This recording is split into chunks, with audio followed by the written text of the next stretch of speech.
right, yes. Unfortunately, he'd been riding, and my girlfriend Melanie, who's decorating, and I have to say hello to Melanie, because she's listening, had quite a severe allergic reaction to the horse hair clinging to his kind of puffer jacket. Wow. And we had to leave in a kind of gale of sneezes and coughs and embarrassment. Him going, I'm very sorry, we'll have the meeting in the church next time. He went, yeah, bye, thanks very much. The vicar had just been riding. I'm just wearing a wearing puffer a puffer jacket. Yeah, well, one of those kind of, one of those quilted blue puffer jackets that the country folk wear. I love you do actually live, as I said before, in a Jane Austen novel. The vicar rides up, climbs down from his stallion. Richard You Chamberlain. discuss hymns for a few minutes. Yeah. And he rides off again. Yeah. We'll see you in church. And off he goes. And he gallops across the. You stride back to the estate. Yeah. Wow, that's well. And so it's all systems go. It is, yeah. We're all set. When's the It's big all day? good. It'll be Radio Gold for another time. Yeah, because other than the people here in the studio, I Yeah. imagine there's no one listening who'll actually be able to attend. Maybe they'll be gathered outside, rather like the royal weddings. That could happen. Flags, little pictures of you. we could get some commemorative plates made up. Oh, that'd be great lovely. Some idea. Six Music commemorative plates, Very your good. face. Biscuit tins, things like that. Biscuit tins. We could have Yeah. street parties. Yeah, brilliant. That'd be fantastic. Kids could have days off school. Yes, definitely. If it's a Saturday afternoon, we could get John Holmes to do an outside broadcast from outside the church. We could, but I imagine that's going to be pretty edgy. if Holmes is on board, it's going to be pretty racy stuff. I wouldn't like to be David Cameron at that particular event. All right, I just need my big news of the week is that someone tried to con me. Big revs after this tune from The Displacements. So there. Released on the 17th of December, that's Leicester band The Displacements and Lazy Bones. It's the Steve Show, BBC Six Music with me, Stephen Merchant, and my colleagues here. We've got Harry, we've got Rufus, we've got Sammy. Later we've got live music. Jude, am I right in saying? From Duke Special. Look forward to that in the hub. And Sammy is overwhelmed with excitement as she is in love with them. Is that right? That's incredibly true, yeah. Yeah. I'm really The grin on your excited. face. It's one of his magical. No, I'm really excited. I think you might have to keep me out of the room where Duke is. I may launch an attack on him. It'll be completely of love. Sure, I love But I don't attack. think you'll be expecting it. The worst kind of attack. I love attack. You never know when it's coming. And, well, it isn't, from the joyous smile on your face to the trickle of tear in my eye earlier this week when I was severely rattled when someone tried to con me on the phone. And I say this now, this story as a public service warning to others out there. It's not funny. There's nothing amusing about it. It is a sobering lesson of how easy it is to be caught out. And, I'm at home in the week, just probably doing some important charity work or something. I don't want to, go into it. But phone rings and a woman says, hello there, we spoke to you in May. You've agreed to help us with some books for schools about bullying. Where do you want us to send them? I said, what? She said, yes, so we spoke to you in May, and it's all right, just send us the money, and then we send off these books to school, and it's all about bullying, and it helps the kids, not get bullied and so on. And thanks very much. And I said, I don't remember this conversation. She went, yes, you definitely spoke to us, yes. Alarm bells started ringing, because I thought, surely I'd remember if I'd agreed to give anyone money. I'd be, particularly Doesn't sound like the sort of thing sound you like do. me. Exactly, yeah. That's exactly what I thought, instantly. It seems very unlikely that I'd have given money in May to someone on the phone, and so I said, I don't remember this at all, I don't remember this happening. She went, oh yeah, and she was getting quite aggressive now. It was unnerving me, and I said, sorry, who are you? And she kind of gabbled some kind of the name, and it was a very noisy office that she was calling from, and I said, I'm sorry, I didn't quite catch what you said. Are you a charity? What's this? She went, listen, you're on the WIT system, we wouldn't be calling you back unless you'd agree to give us this money. I said, how much money? She went, £270. I dropped the phone, obviously. I picked it up again, I said, what? I don't remember this is called. She said, listen, you've agreed to give us the money, we put the name of you on the back, and it goes to schools. And I said, sorry, are you a charity? She went, yes. I said, right, what's the name of your charity? She went, I said, what? She went, I said, do you have a website? She went, yeah, it's www. And I went, I'm sorry, I can't hear what you're saying. What are you talking about? She went, oh, for God's sake, and put the phone down. And I thought, well, surely a charity. Very rarely does, a charity person kind of storm off or get in a huff. Particularly if you're in the street, and those people come up to you. Very rarely are they kind of slapping you around the face or swearing at you as you go off without paying. And I thought this was very strange. Instantly, you go to the web, as one does. Oh, this is a multi-million-pound scam, apparently. You'll be very wary of it. And they basically get your number from various, sources. And this is the strange thing. It wasn't because that I've been on the radio or telly or anything. It was nothing to do with the fact that I've got a little bit of a media profile. Pure coincidence, that. It's just that they get your number and names. You know, as often people will sell your information. And apparently, this has been going on for years. They phone you up and they try and convince you that you have pledged money to this kind of charitable thing, and then they phone you back many months later, and you say, well, I don't know what you're talking about. They start sending you invoices that become ever more threatening, and of course, you know, 1 in 10 people, kind of nervous, particularly the older person, starts paying off the money. You know, £270 here, £270 there, mounts up to quite the amount of cash. Now, sometimes they're very clever. They do actually publish a very weak pamphlet that gets sent out to schools, so they can argue, well, actually, you did actually pay for something that is legitimate and did actually go to schools. But all I'm saying is be very wary when the invoices start arriving, and in a way I'm hoping they will, because I can read them out on air, and we can further embarrass and bring down these terrible, terrible, terrible people. It's perfect public broadcasting. It's like the Steve Show becomes Watchdog, which is a dream I've always wanted. Absolutely. We get Nicky Campbell in. I mean, that guy will not take no for an answer. He will not take this kind of crap. Do you know what, Steve? I've always wanted to grill someone. Yes. Yes, give someone a proper grilling. Get them in and grill them. Do you know what I've always wanted to do? Doorstep someone. Oh, Don't really know what that means. A doorstep grill. Yeah, a good Sounds doorstep like a grilling. good sandwich, doesn't it? A doorstep grill. And this has since been reported on You and Yours, the consumer programme on Radio 4. I've heard a report on there. We got people up north investigating it. One of the scams they always use, they always have a very noisy office in the background, so you can't quite hear them very well. So now I'm thinking, was it a tape? Was it a cassette tape of a noisy office? It's amazing how you started to think about it. Of course, this got my mind thinking about all the times previously that I've been conned. And it's happened a surprising number of times. Because you bought the Golden Gate Bridge once, didn't you? That's right, and I'm still very, very pleased with that purchase. Yeah.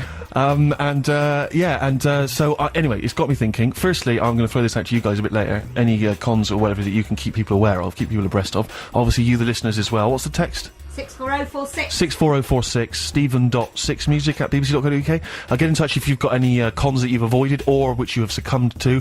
And just anything where either you are deeply embarrassed and you finally feel it's time to get it off your chest, as I do. And also, whether you just think there are public service warnings that you can give out to people, things that you've encountered. There's a number of scams I know going on. Isn't there now people, the PIN number things on the tube, a lot of people got done there, your card cloning, it's all going on.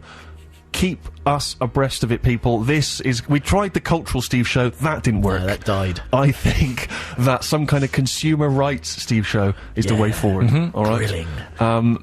Yes, thank you very much. And so 6446 Stephen.6music at bbc.co.uk, cons, experiences thereof, and we will keep the public abreast of them. Music. From the album Don't Breathe a Word, that's Kevin Tista's Red Terror and Pretty Please. It's a Steve Show, BBC 6 Music, with me, the consumer's friend, Steve Merchant. And we were talking earlier about my recent attempt at someone for more public service broadcasting with yet another warning story. It's a property scam story, Steve. Oh! Yeah. A few years ago, some friends of mine and I were looking for a flat to rent, and we saw Too Good to Be True, a little Muse house. Is that what it said in the Park. advert? Too Good to Be True? It almost did, and actually that's one of the themes of this short story, is that the extraordinary lengths to which this con artist went to kind of push kind of go very close to obviously being revealed as a scam artist. So we turned up at this place, lots of people looking around this house in Belsize Park. A sauna it had, little library, 2 or 3 bedrooms, gorgeous house, ridiculously cheap rent. We were like, wow, and there were loads of people showing around at the same time, which if anyone's had to go through that, is a really horrible process, because you're all trying to get the estate agents to go, yes, we're very interested. Anyways, of course, everyone was interested because it was so cheap. But the woman showing us around had a really badly fitting wig, a kind of blonde wig. Wow. And she said, well, I won't give you my business card, but I'll give you my associate's business card. His name was Mr. Steele, with an E at the end, which happened to be the name of the street the Muse was on. Okay. Brilliant. So query number 1 was the wig. Query number 2 was the fact that this man's name is the same as the street. It's almost if he was saying, let's just have a laugh. Let's just, because the business cards were printed in one of those, like, service station of course things, really cheap, kind of greying. If you rubbed it, the ink would come off. And it said... so they were there going, right, we need to come up with some business cards for the Steele's Muse house. Yes. Come on. What can my name be? Yeah. Muse? No, Mr. Muse is weird. Yeah. House won't work either. Yeah. So it was, and I think even his business card may have just said Mr. Steele as well. Yeah. Not even John Steele or J.A. Steele, just Mr. Steele. Which is how he would be referred to by the police. So we took this card away with us, and then from then on we had frequent phone calls. Often he didn't answer his phone, or it made a funny sound, but we left endless messages. Yeah, really interested. He rang us back kind of once a day saying, listen, you guys are really in the front run. I do need cash as a deposit though, because everyone else is talking about banker's drafts. If I've got cash, the place is yours. We're like, oh, great. So I went to the bank, got out £1,300 in cash. Ooh. And he said, tell you what, best off we just meet in a cafe and hand the money over, and then we can, and I what, signing? Yeah, you sign it, we'll sign that, all the contracts and tenancy agreement, don't worry about that, just bring the cash. And eventually we thought, this is a bit strange, we'll go to his office, which was 13 East Eaton Square, E-A-T-O-N Square, in Sloane Street. So we went along, we were walking up and down the street, and some bloke said, look at number 13. We said, yeah. He said, doesn't exist, mate. There isn't a 13 Eaton Square. We went, oh, because we've got it. He said, yeah, you're the 10th people we've seen this morning. Oh, man. Imagine if you had turned up at the calf and he'd been sat there with just a couple of suitcases, you know, and some plane tickets. Yes. You caught me. I'm just off the airport on holiday. Yeah. You've been so lucky. Just need the £1,300. I wonder how many people fell for it. Well, if we were the 10th people, I reckon he probably took maybe 5 or 6 and then eventually thought, oh, I'm getting rumbled here, and then ran or something. But so do you think that that the house was someone else's that was living there? I think it was just a rental property, and he was he got the keys because he was renting it, or maybe he was I don't know how he did it, but apparently it's quite frequent. Or what some people do apparently is they get the deposit of everybody, and then they rent the flat across the road so they can watch when everybody arrives on the morning of the tenancy agreement. Right. 5 different people, all with matching keys, going, no, actually it's my flat. No, it's my flat. Wow. And they sit there and watch while eating a kind of... They cackle, filming it for You've Been Framed. Yeah. Wow, that's extraordinary. That's a great scam. Which is quite elaborate. The one where you got caught, Steve, it just sounds like that you're on a list of mugs somewhere and you get phoned up every so often. Someone else on the list of mugs is James, who's texted in and said, someone called me up asking how many TVs I had in my house. Naturally, I proudly told them, and later that night there was an attempted break-in at my house. What? That's extraordinary. That's remarkable. I'd like a little bit more detail on that, if you can give it to us. Yeah, James, text back with more. We want more. There's so many other questions to be asked. You know, were they at home? Were they kind of slightly sheepish when they kind of ding dong?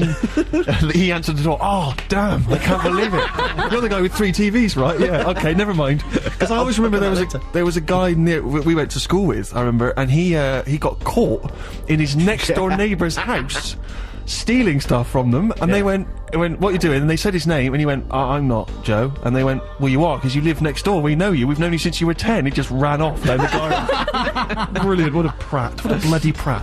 Okay, well, I've appreciated that, Rufus. I've appreciated you, Harry. But what I'm really going to appreciate is your musical choice. More new music from me this week, Steve. This was released a couple of weeks ago. Darren Hayman and the Secondary Modern. The track's called The Wrong Thing.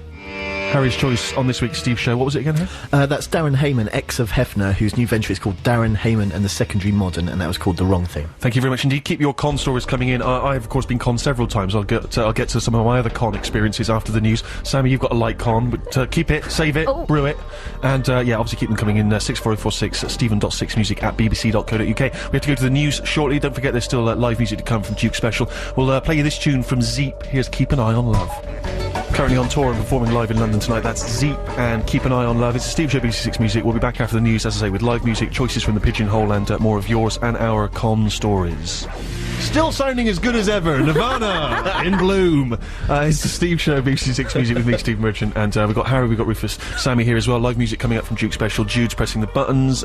She's not too insane today. She's a bit tired because she's been partying hard this weekend.